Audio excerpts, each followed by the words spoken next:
Hey everyone, this is KHALIL MAASI. I'm Alexandria Williams. And we are inside the action studio.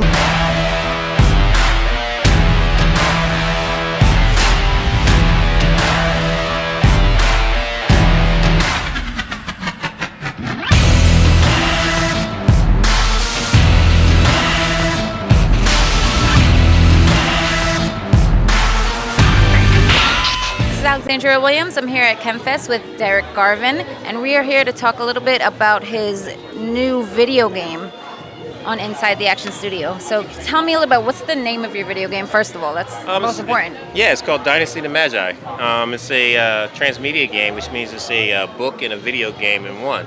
And we actually started it a couple of years ago, and we won a Publishing Innovation Award. Oh, that's awesome. And from the and that kind of launched the whole thing. And by reading the book and playing the book, your character becomes more powerful, and we're able to crowdsource what all the different players do and write that into the next book and reduce the next book in Game World. So it's going to be an 11-book game series. 11-book, 11-game series. That's awesome. So obviously it's called Dynasty of the Magi, so it's more of a fantasy kind of video game. So tell me a little bit, how do the characters work? Can you pick different characters? Yeah, explain a little bit more about the game. Yeah, the story is based on this kid named Pharaoh who grew up in East Orange, New Jersey, and he's a Harry Potter in the hood. Okay. So he discovers magic, and he also discovers that his neighborhood is cursed. And by him learning magic, he has to go on a rites of passage to discover what his powers are and who he is. So what the players do is they can also play a character, so they can create any characters in the game. And by creating a character, it's kind of like an MMO, like World of Warcraft, and it's also a book, like Lord of the Rings. Okay. So it's like you're really in the Lord of the Rings in the beginning. You can create a character in the first book of Lord of the Rings, and you can, in our first book, Dynasty of the Magi, and you can actually play one of the background characters that's in the book. So everything... So you don't have to be Pharaoh, you could be... No, you'll be any character, and every character has an impact, because every time you play a game, or you read, or you do anything in a book, we crowdsource it, so we have the advantage nowadays of being online. So since the game's online, and it's played concurrently with reading the book, it becomes a tournament. So everybody picks a side, evil or good. They can play on the bad guy's side, they can play on the good guy's side, and you can say, I don't like Pharaoh, I want to beat him, and I want to change the book for the worse. Or you can say, no, I want to be on his side, and each one of you, and the players will fight each other, and they'll fight the characters that are in the book, and at the end of the tournament, we gather all the points. I'm the author, I write the next book out, and our team will then include all the stuff that happened in the next book, and you'll see something different in the next story. Then you play again. Each book is going to be different. That's awesome. Yeah. That's really cool. Where did you come up with that concept for this? I was a geek in the hood. So growing up, I played a lot of games. I grew up here. All my friends, we gamed. And what ended up happening was I said, hey, there's no games that are like in Africa or Egypt. Definitely not. So I ended up creating a game world. And then everybody said, well, there's none here, none there. So we kind of combined everything. And we created this online game called Age of the Beast that lasts for 12, 15 years. Really? So I have 20 to 30 years of content. I have friends' old characters, all these things that have happened. And then they all said to me, my cousin said, you need to write a story. So I went to the Algonquian Conference in New York, and I pitched it. It's kind of like an American Idol for authors, and I ended up writing a story. And from mentoring in East Orange and from doing all those other things, I came up with the idea for Harry Potter in the Hood, and just kind of took all that content and molded it into this story, and then in the game. Okay, that's awesome. We'll be right back. We're going to take a quick break. And again, this is Alex. I'm here with Derek, and we are inside the Action Studio. Hey, this is KHALIL MAASI. We're inside the action studio. We're here in Chinatown, Philadelphia, the home of Mr. Seafood Robert Samuels here. Yes. All right. Last time we saw him, we were sitting down and we were talking about John and a whole bunch of other things. Which you helped produce. Which I was a part of as producing. I did a little cameo little move through there too right, also. Right. So, but now we're here on the set of Made in Chinatown. in Chinatown, Philadelphia here. And I just want Seafood here just to tell us, give us, without giving away what the project is all about, just give us a little backdrop on this. Oh yeah, so you know, got approached by executive producer Mark Wiley. He's another Philadelphian. He had a script which was very unique, dealing with the Italian mob and a Chinese kid that wanted to join the mob. That hadn't been done before. I felt that that was kind of original, and there's a lot of kung fu in the film. So basically, it's about a Chinese kid who has dreams of joining the mafia, which that kind of plot structure hasn't been done before. So I felt I'm always up for the challenges, you know. So made some phone calls, brought in some of my friends from Hong Kong. We have legendary actor Lo Meng involved from the Five Deadly Venoms. Everyone knows him. We had Chu Chi Ling from Kung Fu Hustle. And we have a number of Hollywood actors involved. Raymond Barry, Vinnie Pastora, Tony Darrow. The list goes on and on. How does it feel about having this project shoot right here in your hood, man? Oh well, it's for me, it's like bringing it home, you know. I paid my dues, you know, overseas, working in Asia for so many years, and the first opportunity I have to direct a full-length feature film here, I took advantage of it. So yeah, why not my home city? And as I was talking to Dr. Wiley about too, it probably feels great just bringing business into the area. Yes, you know, things from the economic level. Exactly. Jobs and things like that. Yep. We shot Creed here, Creed 2, not too long ago, and this was the next feeture film to be shot in Philadelphia.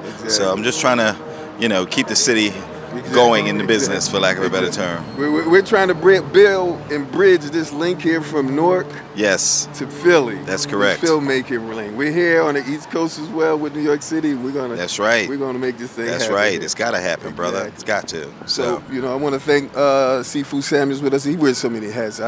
Director, Seafood, all of that, action coordinator. We're here with Bobby Samuels on the set of Made in Chinatown in Philadelphia, and we are inside the action studio. Yes.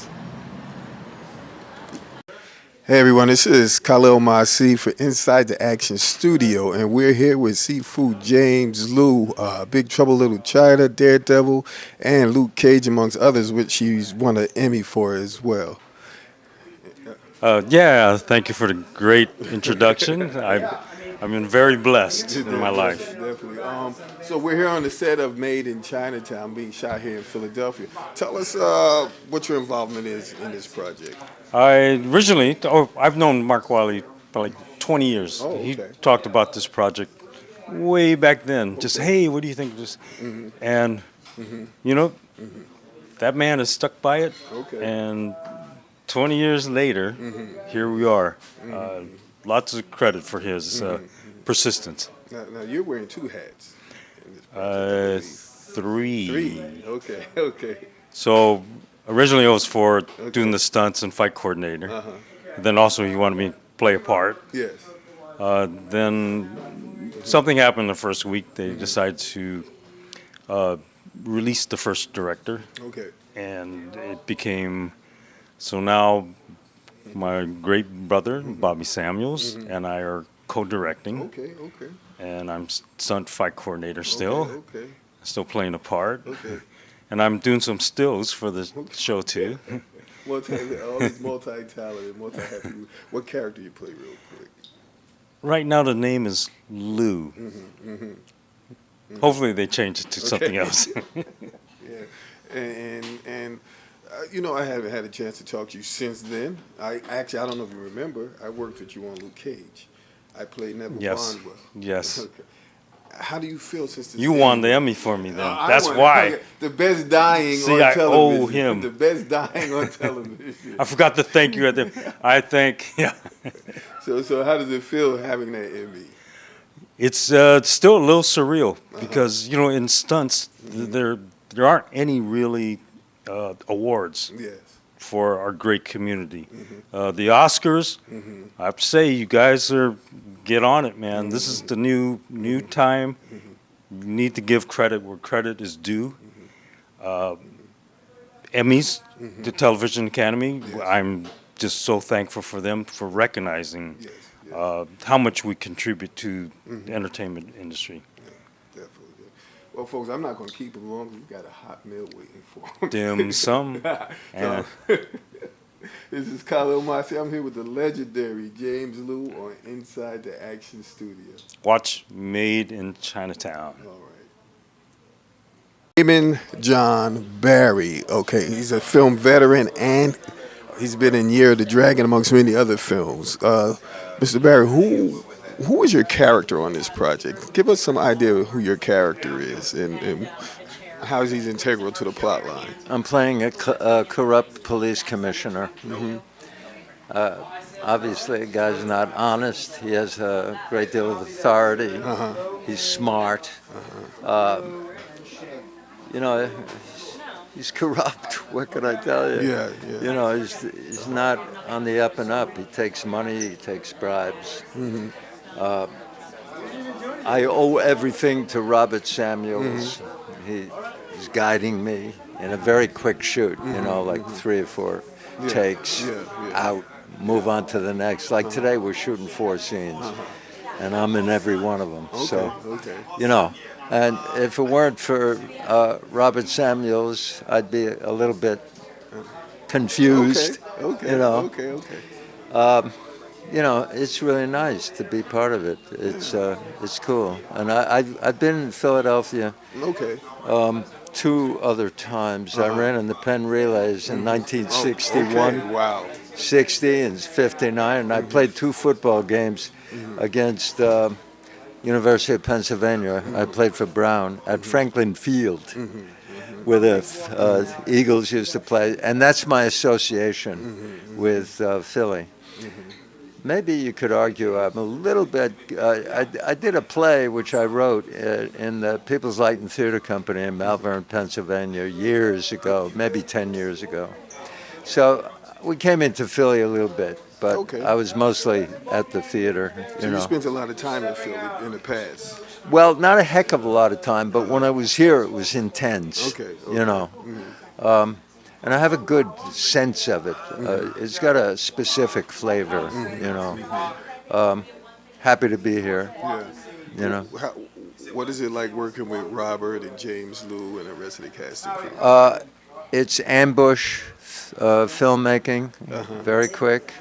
You gotta be prepared. You gotta know your words. You have to know who you are. It's very easy to get uptight because everything's so fast. I'm old enough, I don't care. So, you know, it's fun. And I've arrived at that point in my life where, you know, what I'm doing is kind of a party. You know what I'm saying? You work out a process for yourself. Yeah. So you know where you're going. Now, mind you, I do come very well prepared. It's not like I'm goofing off. But it's really kind of fun shooting this. And I even have a sense that it might be a successful film. Okay. You know, I've done like 80 films, and half of them you never heard of. The more successful ones, you know, you kind of get a sense. I did like Born on the 4th of July with Oliver Stone and Year of the Dragon with Michael Cimino and, you know, The Ref, you know, whatever. And you can kind of sense when something has a possibility of taking off. And I do have an inkling, mainly because it's a good idea. It's about an Asian guy who wants to go into the mafia. It's unusual. And it's a collision of 2 cultures, you know. And there's a lot of kung fu and fighting and stuff, so you got enough action for younger people to get all excited, you know. And the concept of an Asian guy trying to join the mafia is kind of original. You know what I mean? It's cultural. Yeah, because you can't join the mafia unless you're Italian. Exactly. I couldn't join the mafia, you know. And so that whole thing is kind of. You're not Italian? What are you kidding me? Somehow it feels ridiculous. No, I'm Irish and I got a little Swedish in me. Okay. You know, but I like it. It's fun. There's good spirit here. The Italian dudes are guys from Sopranos, many of them. And they're fun to be around. And, you know, it's kind of, it beats working. I could have a 9-to-5 job digging ditches right now. Luckiest man in the world. Yeah, you know, Luckiest man I in got. the world. I'm not working, man. I'm playing. So after this, what's next? What are you looking to do? They're talking to me about doing a TV series in Budapest. Okay. If you can believe that. I've worked at one. I've worked there one other time with Peter Greenaway. I did a movie there called Tulsa Looper's Suitcase. It's a European film. And Peter Greenaway is a British director. And so I was in Budapest one other time.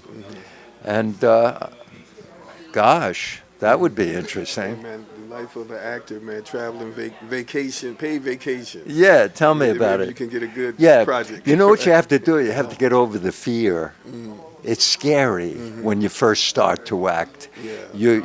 You have an audience in front of you. The camera is rolling. You want to be perfect. I don't want to be perfect anymore. I want to just do it. Wow. You know what I'm saying? Exactly. You know, wanna do it, wanna and be boy, does it make a difference. Definitely. It's fun, Definitely. you know?